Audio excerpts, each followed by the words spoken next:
Last week, the State Board of Canvassers approved a ballot initiative that would change several election laws, including requiring voters without an ID to produce one within 6 days of casting a ballot. Some critics of the initiative say that it is a direct attack on minorities and low-income voter rights. Secure My Vote has the go-ahead to start collecting signatures. The campaign has about 4 major items it seeks to change, but the one that's getting the most attention focuses on voters who show up to vote without an ID. The Secure My Vote proposal is closing a loophole in the Michigan's voter ID law.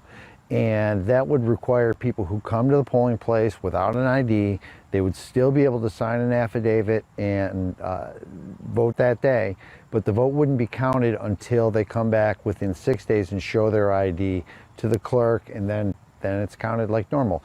Under the current law, if you don't have an ID and you're allowed to vote on site and it goes into the ballot box, and if it's later proven that you aren't who you said you were, there's no way to retrieve the vote.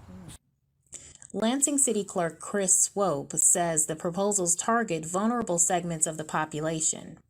Lower income are less likely to have that driver's license, and most people that don't get a driver's license, very few, it's my understanding, actually go through the steps to get a state ID. So those are the types of people that would be more impacted. But Rose says recent polling shows the segments of the voting bloc that critics are accusing the campaign of targeting are on board with some of the changes.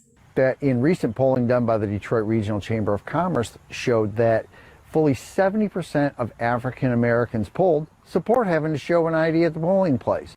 So I think that trope is trotted out by folks on the left, but it doesn't hold any water. Swope also says he's really concerned about another provision within the proposal that would ban donations of any kind to clerks' offices. We use volunteers to help us run elections. That would be banned is my reading of this proposal. So, I think it has some very serious flaws. Other provisions in the initiative include establishing a fund to provide Michigan voters with a free ID and to prohibit local clerks and the Secretary of State from sending absentee ballot applications to those who didn't request them. Rose says the Secure My Vote campaign expects to dispatch canvassers to collect signatures within the next few days. State law requires them to collect 340,000 signatures to put the matter before the legislature. A successful petition drive would allow Republicans to avoid a veto from Governor Gretchen Whitmer, who vetoed 4 election-related bills Sunday night. In cases where the legislature adopts resident-initiated legislation, state law prohibits the governor from vetoing it. Your neighborhood reporter in Lansing, Erica Murphy, Fox 47 News.